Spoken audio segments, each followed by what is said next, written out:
أعوذ بالله من الشيطان الرجيم.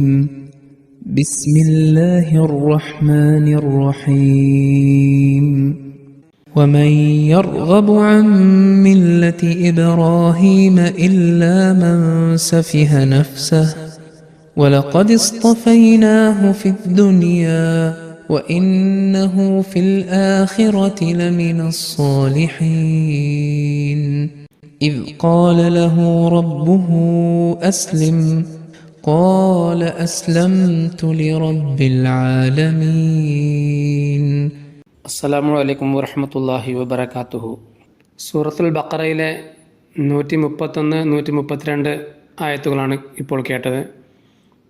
ഈ ആയത്തുകളുടെ അർത്ഥം ഇപ്രകാരമാണ്: വിഡ്ഢിത്തം സ്വയം സ്വീകരിച്ചവനല്ലാതെ ഇബ്രാഹീമിൻ്റെ മതത്തോട് ആരാണ് വിരസത കാണിക്കുക? നാം അദ്ദേഹത്തെ ഇഹത്തിൽ വരിഷ്ഠനായി തിരഞ്ഞെടുത്തിരിക്കുന്നു. തീർച്ചയായും പരലോകത്തും അദ്ദേഹം സദ്വൃത്തരിൽപ്പെട്ടവനായിരിക്കും.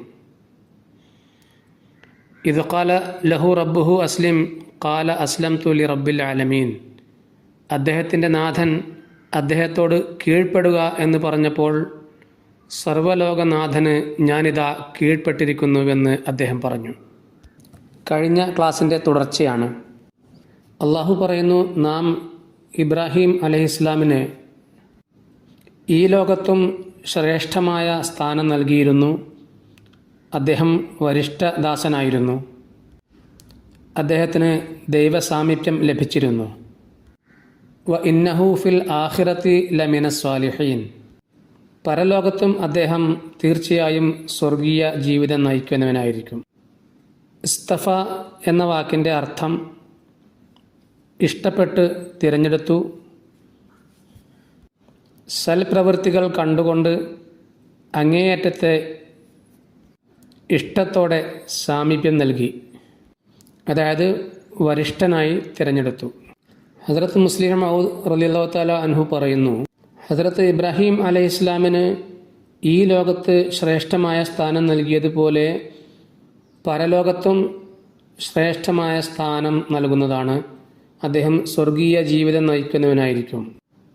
ഇതിൽ നിന്നും മനസ്സിലാകുന്നത് പരലോകത്തും അമലെ സാലിഹ് അഥവാ കർമ്മം ഉണ്ടായിരിക്കുന്നതാണ്.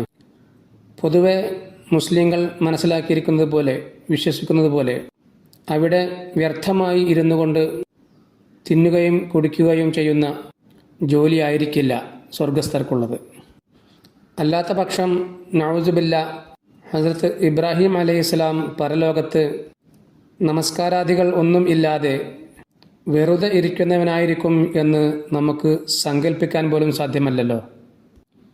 ഈ ലോകത്ത് ദൈവസാമീപ്യത്തിൻ്റെ വാതിലുകൾ തുറക്കപ്പെടുന്നത് പോലെ അവിടെയും ദൈവസാമീപ്യത്തിൻ്റെ വാതിലുകൾ തുറക്കപ്പെടുന്നതാണ്.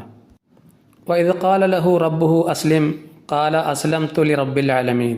ഹസ്രത്ത് ഇബ്രാഹിം അലൈഹിസ്സലാമിനോട് അള്ളാഹു അസ്ലിം എന്ന് പറഞ്ഞപ്പോൾ ഇബ്രാഹിം നബി അലൈഹി സ്വലാം നൽകിയ മറുപടി അസ്ലംതു ലിറബ്ബിൽ ആലമീൻ എന്നായിരുന്നു.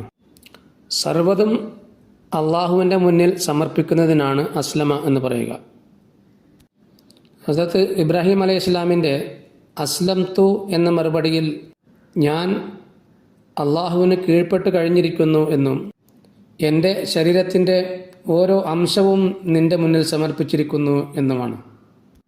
ഞാൻ ചെയ്യുന്ന ഓരോ പ്രവൃത്തിയും റബ്ബുൽ ആലമീനായ അള്ളാഹുവിന് വേണ്ടിയാണ് ചെയ്യുന്നത്. എൻ്റെ ബുദ്ധിയും ജ്ഞാനവും വിവേകവും എല്ലാം നിൻ്റെ കൽപ്പനകൾക്ക് വിധേയമാണ്. അസ്ലംതു ലി റബ്ബിൽ ആലമീൻ എന്ന് മറുപടി നൽകിക്കൊണ്ട് ഹസ്രത്ത് ഇബ്രാഹിം അലൈഹിസ്സലാം പറയുന്നത്, ഞാൻ സർവ്വലോക പരിപാലകനായ അള്ളാഹുവിൻ്റെ മുന്നിൽ സർവ്വതും സമർപ്പിതനായതുകൊണ്ട് എനിക്ക് വേണ്ടി മാത്രമല്ല നന്മ ആഗ്രഹിക്കുക, മറിച്ച് മുഴു ലോകത്തിൻ്റെയും നന്മ ആഗ്രഹിക്കുകയാണ് ഞാൻ. ഹസ്രത്ത് ഇബ്രാഹിം അലൈഹിസ്സലാം ആ പദവിയിലേക്ക് എത്തിയതുകൊണ്ടാണ് അങ്ങനെ മറുപടി നൽകിയത്. അതുകൊണ്ട് തന്നെയാണ് അദ്ദേഹം ഹസ്രത്ത് ഇബ്രാഹിം അലൈഹിസ്സലാം മുഴു ലോകത്തിനുമായി ഇങ്ങനെ ദുആ ചെയ്തത്. റബ്ബന വബ്അസ് ഫീഹിം റസൂലം മിൻഹും. നാഥ, നീ മഹാനായ ഒരു പ്രവാചകനെ, ഒരു ദൂതനെ അയക്കണമേ. ആ പ്രവാചകൻ എൻ്റെ സന്തതികളിൽ നിന്നും ആയിരിക്കണമേ. എന്തെന്നാൽ ആ ദൂതൻ മുഴു ലോകത്തിനും നന്മയായിത്തീരണം. റബ്ബുൽ ആലമീനിൻ്റെ, സർവലോക പരിപാലകൻ്റെ സർവ സൃഷ്ടികളും അദ്ദേഹത്തിൽ നിന്നും അനുഗ്രഹം തേടണം.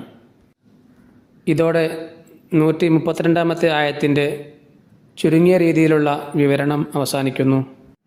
തുടർന്നുള്ള ഭാഗം അടുത്ത ക്ലാസ്സുകളിൽ കേൾക്കാവുന്നതാണ് ഇൻഷാ അല്ലാഹ്. അല്ലാഹുമ്മ സ്വല്ലി അലാ മുഹമ്മദിൻ വ ആലി മുഹമ്മദ് വബാരിക് വസല്ലിം ഇന്നക ഹമീദും മജീദ്. വ ആഖിറു ദഅവാന അനിൽ ഹംദുലില്ലാഹി റബ്ബിൽ ആലമീൻ.